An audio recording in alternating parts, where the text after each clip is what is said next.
وأحي هما كلمة واحدة ولا كلمتين؟ وأصلهم إيه؟ وهي أصلا كلمة أحى كلمة قبيحة ولا هي اعتراض ولا تعبير عن مصيبة وكارثة؟ العواف عليكم.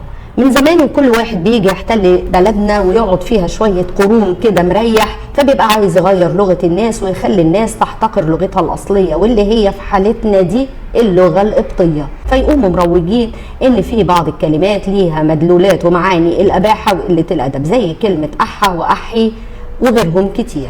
نيجي بقى لأصل كلمة أحى.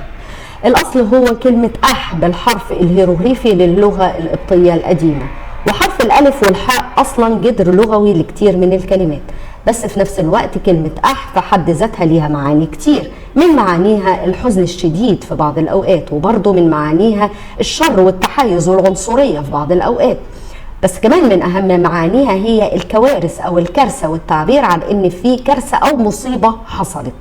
مع مرور الوقت والتطور اللغوي تم إضافة حرف الألف في آخر كلمة أح علشان تبقى أحى.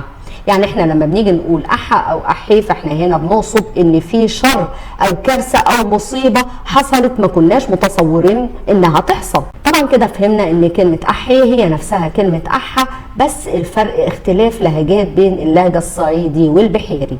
ثم تعالى هنا منك ليه، مش كل واحد فينا لما ابنه او بنته بيجي يحط ايده على النار فنقوم بسرعه قايلين له يح؟ ما هي يح دي من اصل الجذر اح اللي قلنا عليه من شويه. وكمان كلمه يح من اصل كلمه اوحى القديمه في اللغه القبطيه بحرفها الهيروغليفي اللي ليها معاني لسعه العقرب او جرح وطعن بسكينه حاميه قوي. بمعنى تاني لما بنيجي نقول كلمه يح احنا هنا بنقصد ان اي حد هيلمس النار هيتلسع منها وكأنه اتلسع من عقرب.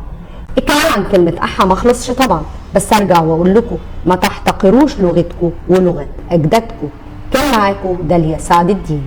سلام.